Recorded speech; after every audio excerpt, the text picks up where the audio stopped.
pour Mihawk et pour les Shichibukai, c'est un peu comme dans Pokémon. Tu as d'abord les 8 champions d'arène qui ont eu, on ne sait pas comment, leur carrière. D'ailleurs, certains l'ont eu par héritage, sur lesquels, donc, du coup, tu roules tout au long du jeu. Et à la fin, tu as le conseil des 4, donc les Yonko, et puis le maître de la ligue, donc le seigneur des pirates. Donc, tout ça pour dire que Mihawk, c'est Pierre, donc la première arène sur laquelle tu peux taper avec des Pokémon de niveau 6. Voilà. Alors là, franchement, frérot, moi, je vais y aller. Hein. Ah là, frérot, là, c'est tu as atteint ton prime. Tu as définitivement atteint ton prime. Franchement, je pense qu'on va directement passer au sujet de Vénus. Du coup, on va pouvoir passer au sujet qu'il a parfaitement introduit. Nous avons Vénus Juro, en mode cavalier de l'apocalypse, en mode cheval un petit peu des enfers, cheval démoniaque, cheval qui a un pouvoir un petit peu de glace. Comme l'a dit Neil, il y a eu beaucoup de représentations différentes à travers l'histoire de cheval qui a un pouvoir de glace un petit peu. Et là, nous avons surtout une faculté en plus de la faculté qu'il a à geler, à congeler ou geler. C'est une vitesse des plus incroyables parce qu'il va tellement rapidement qu'en fait personne le voit, entre guillemets. C'est difficile de le suivre, et le mec en quelques secondes il a paralysé la moitié des PX qui était, je le rappelle, très compliqué à gérer pour la marine. Donc je trouve que c'est très impressionnant. Et pour entamer le sujet, comme tu l'as dit Neil, j'ai dit, quand tout à l'heure j'ai fait ma lecture, j'ai dit qu'effectivement c'est très compliqué pour moi, en étant le plus objectif possible, en étant le plus factuel objectif possible, c'est très compliqué pour moi de comparer Mihawk à Vénus parce que ça n'a rien à voir. Vénus est très impressionnant et surtout très efficace. Mihawk, je l'ai vu dans des conditions entre gros guillemets plus ou moins similaires dans la mesure où il est dans une bataille. Maintenant, en termes d'intention, certes, c'est pas les mêmes, mais dans le contexte global, il est dans un camp contre un autre camp et il a dit textuellement qu'il allait tout faire pour tuer quelqu'un. De son aveu même, il a dit excuse-moi chance, donc il s'excuse. À moins que le mec soit fou, concrètement le mec est sérieux quand il dit ça. C'est très compliqué pour moi de comparer les deux. Vénus est beaucoup plus impressionnant, beaucoup plus efficace, et je trouve qu'il est parfaitement introduit. Sony, quel est ton avis là-dessus, déjà par rapport à la presta de Vénus, et si tu devais comparer, est-ce que tu penses que la comparaison est faisable? Est-ce que tu penses que voilà, c'est pas trop quoi. Alors, pour faire simple en termes de comparaison, Mihawk, moi je l'ai vu découper Baggy le clown, et Vénus, je l'ai vu mettre en PLS des pacifistas plus prime en quelques secondes, en faisant le tour de l'île en quelques secondes, tu vois. Oui. Donc, je pense qu'en termes de comparaison, il n'y a pas lieu d'être. Mihawk, il a jamais pu affronter en plus Vénus. Vénus, il s'en fout de tout ça, là. Vénus, il considère les humains comme des insectes. Donc il considère Mihawk comme un insecte. Donc pourquoi est-ce qu'il descendrait affronter un insecte? Ça n'a pas de sens. On m'a dit qu'on m'entendait pas très bien, j'ai parlé plus fort près du micro. Donc pour moi, il n'y a pas de comparaison entre les deux personnages. Vénus, vraiment, il fait partie des membres du Gorosei. On a vraiment l'impression que c'est la fin du manga. Ça y est, c'est des êtres surnaturels, des shitanes, efficacité optimale, Chara design masterclass. On est sur un niveau incroyable.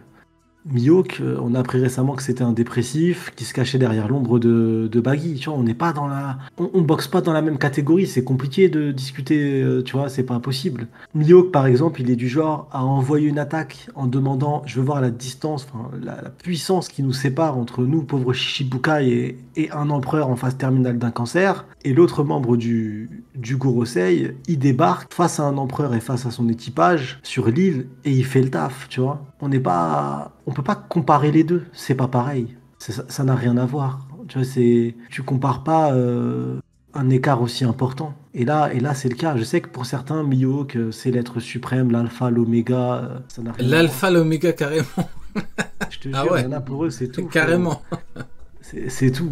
Mais même sans savoir le niveau Yonko, parce que pour être plus fort que Mihawk, il suffit pas d'avoir le niveau Yonko. T'as pas besoin d'avoir le niveau Yonko pour être plus fort, Amine, mon ref, que Mihawk. Mihawk ne bosse pas dans la catégorie des empereurs et il le dit de sa propre bouche à Marineford. C'est pas moi qui le dis, c'est lui qui le dit, texto. Je sais que certains, pour contrer cet argument, disent mais non, il parle de distance en mètres. Non, je pense pas qu'il compte en Mississippi dans sa TAC pour Mihawk, le fameux géomètre, Sony. Ouais, voilà, ça j'y crois pas trop. Donc non, j'aurais pas l'indécence de comparer Vénus à Mihawk. Pas du tout. On est dans d'autres bails, on est dans d'autres délires. Et même s'il devait y avoir un combat Zoro versus Mihawk, pour moi, Zoro affronterait Vénus après avoir vaincu Mihawk. Tu vois, donc on en est là. Donc pour moi, c'est pas comparable. C'est pas comparable et je Ok. les compare même pas. Donc, voilà. Et globalement, qu'est-ce que tu as pensé un petit peu de Vénus dans le chapitre? Bah, frérot, j'ai jamais vu quelqu'un aller aussi vite. Il allait plus vite que Kizaru. Et ça, c'est un truc de ouf. Ça, c'est humiliant, frérot. Ça, c'est vraiment humiliant. Il a été extrêmement vite. Les soldats l'ont même pas vu. Les soldats, ils l'ont même pas vu au début. Ils ont juste vu le pacifista tomber. Il a fait le tour de l'île et il les a mis à terre, frérot. Je sais pas si tu te rends compte de la singerie que c'est. Terrifiant. Et je trouve même qu'il a le meilleur chara-design de tous les membres du Gorosei. Oui, moi aussi, je pense. Il est une masterclass incroyable là-dessus sur la partie design. Rien à dire. Et ouais, là, tu sens le danger. Là, c'est kiffant. Là, j'ai hâte. J'espère juste qu'il y aura un échange, une passe d'armes entre lui et Zoro, même si ça dure 10 secondes.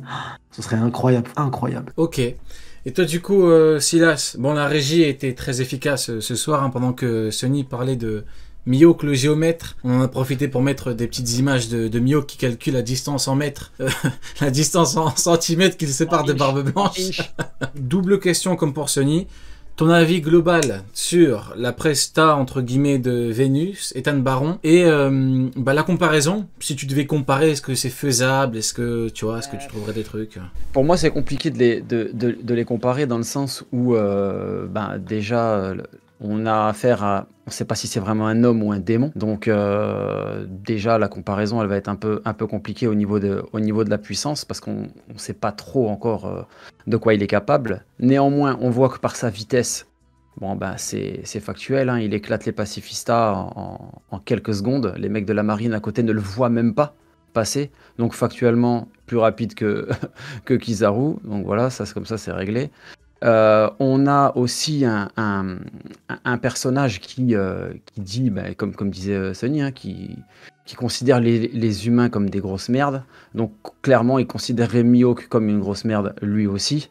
Et quand on voit la presta de Mihawk, de ce qu'on nous a donné, et pas de ce que les gens nous vendent sur les réseaux, c'est pas plus que Marineford et pas plus qu'un titre qui lui a été attribué par un guignol qui a attribué le titre de Yonko à Baggy, qui dit que Baggy a réussi à soumettre Crocodile et Mihawk. Donc il y a un mec qui était bourré qui a donné des titres, voilà, ça c'est un autre débat. Mais néanmoins, un mec qui était bourré à distribuer des titres. On a un personnage qui est énigmatique, qui se cache, maintenant on l'a appris, voilà, c'est ça, il se cache littéralement derrière, dans une des loges de la tente du cirque. Donc il n'a pas envie qu'on le dérange et compagnie. Pour moi, personnellement, je pense que Ethan Baron est bien au-dessus en termes de puissance et en termes d'efficacité surtout. Parce que l'efficacité... Après, ça c'est factuel. À l'heure actuelle... c'est vrai que c'est factuel pour l'instant. C'est factuel, oui, il est efficace. Sûr. Il débarque, il vient, il tape. On avait un Mihawk qui voulait mesurer la distance. Tu l'as très bien montré en yard. En yard, voilà, en inch, en yard, en pouce, en tout ce que tu veux. En pouce. Voilà. C'est en terrible. Centimètres, en décimètres, et qui était totalement, enfin pas totalement, mais qui était passif sur Marineford. Voilà, moi c'est la conclusion que je tire par rapport à ces deux-là.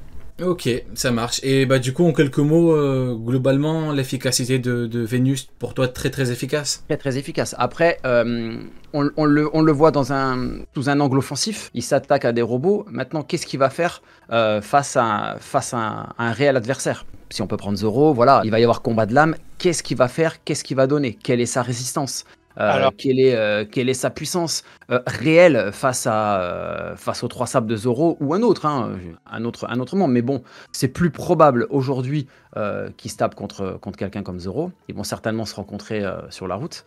Mais en termes d'efficacité, c'est... Ouais, en fait, c'est même au-delà de l'efficacité, c'est la stratégie.